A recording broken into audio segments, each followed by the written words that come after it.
Perkenalkan, saya Sherlyn dan teman saya, Rifat, Marsyanda, dan Michael akan mempresentasikan peran kebijakan makroprudensial dalam menjaga stabilitas inflasi dan sistem keuangan. Yang pertama ada bab 1 dari latar belakang makroprudensial sejak 1979. Selanjutnya ada peran bank sentral dalam stabilitas sistem keuangan. Yang pertama, menjaga stabilitas ekonomi. Yang kedua, menjaga dan meningkatkan kinerja lembaga keuangan yang stabil. Yang ketiga, mengelola dan menjaga keandalan sistem pembayaran. Yang keempat, riset dan monitoring makroprudensial. Dan yang terakhir, pemberi pinjaman terakhir. Selanjutnya, inflasi sebagai tantangan makroekonomi. Inflasi menjadi tantangan utama karena memengaruhi daya beli, stabilitas ekonomi, dan kesejahteraan. Inflasi tinggi menurunkan nilai uang dan meningkatkan biaya hidup, sementara inflasi terlalu rendah dapat menghambat pertumbuhan. Next, ada keterkaitan stabilitas keuangan dan stabilitas harga. Stabilitas keuangan dan stabilitas harga sangat terkait. Sistem keuangan yang stabil mendukung penyaluran kredit dan efektivitas kebijakan moneter sehingga inflasi terkendali. Perkenalkan, nama saya Michael dan kali ini kita akan bahas terkait dengan konsep dan kerangka kebijakan makroprudensial.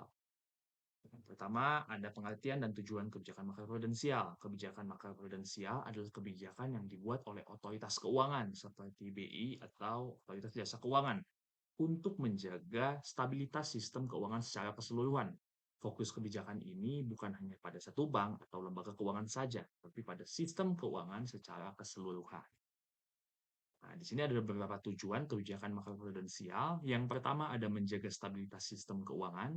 Yang kedua, mencegah risiko sistemik. Yang ketiga, mengendalikan pertumbuhan kredit yang berlebihan. Yang keempat, mengurangi dampak siklus keuangan. Dan yang terakhir, mendukung stabilitas dan pertumbuhan ekonomi jangka panjang. Nah, ada beberapa perbedaan terkait dengan kebijakan makroprudensial dan kebijakan moneter. Kita akan lihat dari tujuan dan instrumennya. Dari tujuannya, kebijakan moneter berfokus pada stabilitas harga atau yang kita kenal sebagai inflasi. Sementara kebijakan makroprudensial lebih ke menjaga stabilitas sistem keuangan. Kebijakan moneter menggunakan instrumen suku bunga acuan, operasi pasar terbuka, giro wajib minimum. Sementara kebijakan makroprudensial di sini menggunakan instrumen LTV atau FTV, counter cyclical capital buffer, dan GWM makroprudensial. Selanjutnya ada risiko sistemik dalam sistem keuangan. Risiko sistemik adalah risiko yang muncul ketika gangguan pada satu lembaga atau sektor keuangan dapat menyebar dan mengganggu keseluruhan sistem keuangan, bahkan perekonomian secara luas. Next, ada kerangka implementasi kebijakan makroprudensial. Di Indonesia, kebijakan ini dirancang dan dilaksanakan oleh Bank Indonesia dengan tujuan utama menjaga stabilitas sistem keuangan sekaligus mendukung efektivitas kebijakan moneter. Kerangka ini memiliki 3 tahapan utama. Yang pertama, identifikasi dan pemantauan risiko sistemik.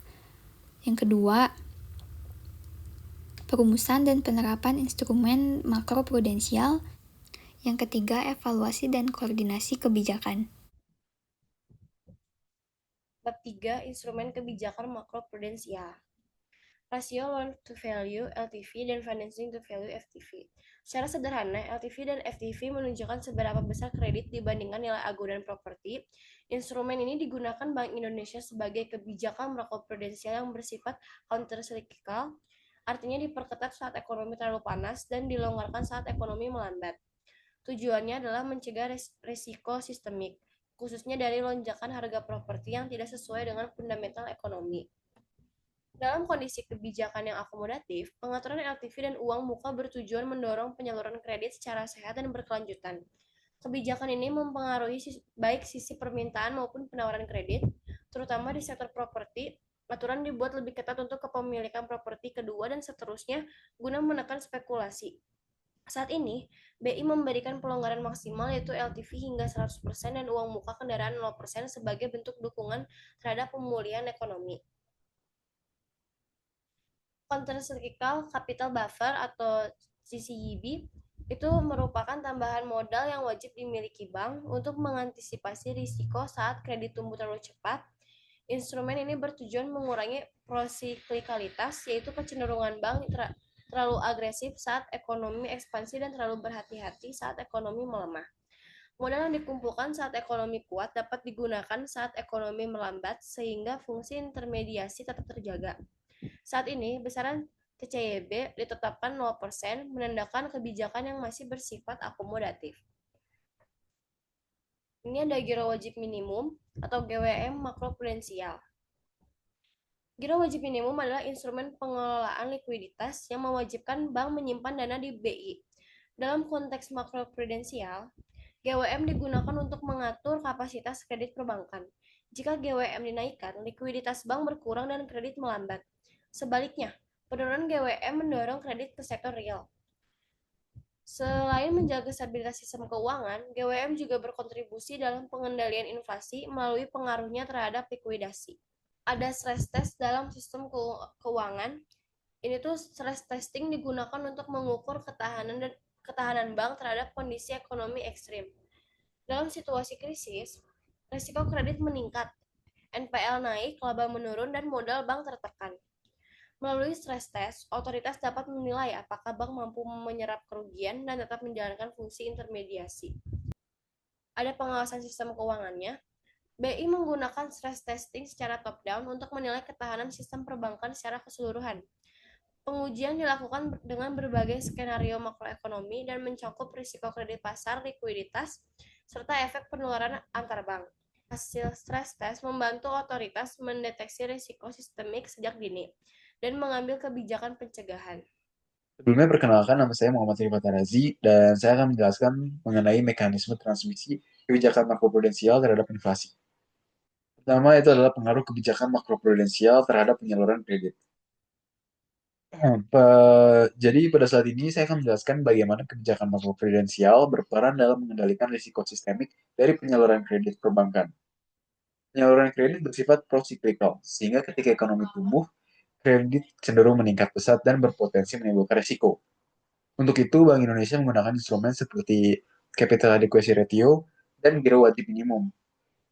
Peningkatan CAR membuat bank harus menahan modal lebih besar, sehingga ekspansi kredit dapat ditekan. Sementara pelonggaran GWM itu meningkatkan likuiditas dan mendorong pertumbuhan. Dengan instrumen ini, kebijakan makroprudensial membantu menjaga keseimbangan antara pertumbuhan kredit dan stabilitas sistem keuangan.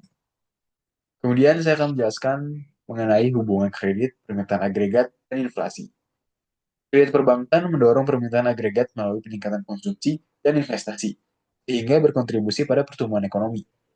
Namun, jika pertumbuhan kredit terlalu cepat dan tidak terkendali, tekanan inflasi dan risiko sistemik itu dapat meningkat. Oleh karena itu, Bank Indonesia menerapkan kebijakan makroprudensial yang bersifat counter-cyclical, yaitu mendorong kredit saat permintaan lemah dan menahannya ketika risiko meningkat, agar pertumbuhan ekonomi tetap stabil dan inflasi terkendali. Kemudian saya akan menjelaskan mengenai stabilitas sektor keuangan sebagai penopang pengendalian inflasi. Hal ini menekankan pentingnya stabilitas sektor keuangan dalam mendukung pengendalian inflasi. Sistem keuangan yang stabil memungkinkan fungsi intermediasi berjalan dengan baik dan memastikan transmisi kebijakan moneter itu lebih efektif. Sebaliknya, ketidakstabilan sektor keuangan dapat melemahkan efektivitas pengendalian inflasi. Melalui sinergi kebijakan Bank Indonesia dari OJK, stabilitas sistem keuangan dijaga agar inflasi tetap rendah dan pertumbuhan ekonomi berkelanjutan dalam jangka menengah dan panjang. Kita akan masuk ke dalam bab 5, yaitu peran Bank Indonesia terhadap kebijakan makroprudensial. Yang pertama ada mandat dan kewenangan Bank Indonesia. Di sini kami merumuskan ada 4 mandat dan kewenangan Bank Indonesia. Yang pertama, menetapkan kebijakan dan instrumen makroprudensial. Yang kedua, melakukan pengawasan makroprudensial. Yang ketiga, mengelola likuiditas sistem keuangan. Dan yang terakhir, menjadi penyedia likuiditas terakhir. Nah, dalam implementasi kebijakan makroprudensial, Bank Indonesia menerapkan pendekatan anti-siklus yang kita sebut dengan counter-cyclical. Artinya ketika perekonomian sedang mengalami ekspansi yang kuat, kebijakan makroprudensial cenderung diperketat untuk mencegah pembentukan risiko berlebihan. Sebaliknya, ketika perekonomian melambat, kebijakan makroprudensial dapat dilonggarkan untuk mendorong penyaluran kredit dan mendukung pemulihan ekonomi. Nah, dalam koordinasi Bank Indonesia dan Otoritas Jasa Keuangan, fokus Bank Indonesia adalah pada pengendalian risiko sistemik pengelolaan likuiditas, serta pengaturan intermediasi keuangan secara agregat. Sementara itu OJK lebih bertanggung jawab atas pengaturan dan pengawasan mikroprudensial, yaitu menjaga kesehatan dan kepatuhan masing-masing lembaga jasa keuangan secara individual termasuk perbankan, pasar modal, dan industri keuangan non-bank. Ada juga tantangan dan kebijakan dari makroprudensial. Kami merumuskan ada 4 tantangan. Yang pertama ada kompleksitas sistem keuangan. Yang kedua ada ketepatan waktu dan kebesaran kebijakan.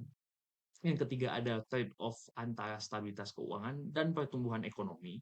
Dan yang terakhir adalah koordinasi antar lembaga. Berikut ini adalah tantangan dan kebijakan dari makroprudensial. Selanjutnya, pada bab 6 ini kita akan membahas dampak dan evaluasi kebijakan makroprudensial terhadap inflasi. Dampak kebijakan makroprudensial terhadap stabilitas harga. Kebijakan makroprudensial menjaga stabilitas harga dengan mengendalikan risiko sistemik dan pertumbuhan kredit berlebihan melalui instrumen seperti loan to value, penyangga likuiditas, dan penguatan permodalan. Langkah ini menahan tekanan inflasi dari sisi permintaan. Selain itu, sistem keuangan yang lebih stabil meningkatkan efektivitas transmisi kebijakan moneter. Dengan demikian, makroprudensial tidak menargetkan inflasi secara langsung, tetapi menciptakan kondisi keuangan yang mendukung stabilitas harga. Selanjutnya ada efektivitas kebijakan makroprudensial dalam mengendalikan inflasi. Kebijakan makroprudensial mendukung pengendalian inflasi dengan menjaga stabilitas sistem keuangan dan menekan permintaan berlebihan melalui pengendalian kredit dan likuiditas. Di Indonesia, peran ini dijalankan oleh Bank Indonesia sebagai pelengkap kebijakan moneter, namun karena kurang efektif menghadapi inflasi, dari sisi penawaran diperlukan sinergi dengan kebijakan moneter dan fiskal. Trade-off antara pertumbuhan ekonomi dan pengendalian inflasi. Dalam kebijakan makroekonomi, selalu terdapat trade-off antara pertumbuhan ekonomi dan pengendalian inflasi. Kebijakan ekspansif mendorong pertumbuhan tetapi beresiko menaikkan inflasi. Sebaliknya, kebijakan pengetatan menekan inflasi namun dapat memperlambat pertumbuhan ekonomi.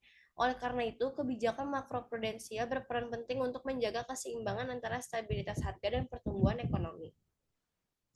Evaluasi kebijakan makroprudensial di negara berkembang. Di negara berkembang, kebijakan makroprudensial semakin penting karena sistem keuangannya relatif lebih rentan.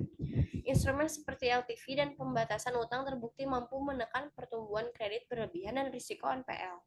Meskipun efektivitasnya berbeda antar negara, secara umum kebijakan ini memperkuat ketahanan perbankan tanpa menghambat pertumbuhan ekonomi jangka panjang. Kesimpulan yang didapat dari presentasi kami hari ini adalah kebijakan makroprudensial berperan penting dalam menjaga stabilitas sistem keuangan, sekaligus mendukung pengendalian inflasi dan pertumbuhan ekonomi berkelanjutan sebagai pelengkap kebijakan moneter dan mikroprudensial. Di Indonesia, Bank Indonesia menerapkan berbagai instrumen makroprudensial seperti LTV atau FTV, CDB, GWM makroprudensial, serta stress testing untuk mengendalikan pertumbuhan kredit berlebihan, menjaga likuiditas, dan memperkuat ketahanan perbankan. Kebijakan makroprudensial mempengaruhi inflasi melalui pengendalian penyaluran kredit dan permintaan agregat, sehingga mendukung pertumbuhan ekonomi yang sehat tanpa memicu tekanan harga berlebihan. Sinergi kebijakan makroprudensial dan moneter memungkinkan pencapaian stabilitas sistem keuangan dan stabilitas harga secara bersamaan, meskipun tetap terdapat trade-off antara pertumbuhan ekonomi dan pengendalian inflasi. Pengalaman negara berkembang menunjukkan bahwa kebijakan makroprudensial efektif dalam meredam risiko sistemik dan memperkuat ketahanan perbankan, dengan efektivitas yang bergantung pada koordinasi kebijakan dan karakteristik sistem keuangan masing-masing negara. Sekian presentasi kami hari ini. Mohon maaf apabila ada kesalahan kata. Dan terima kasih.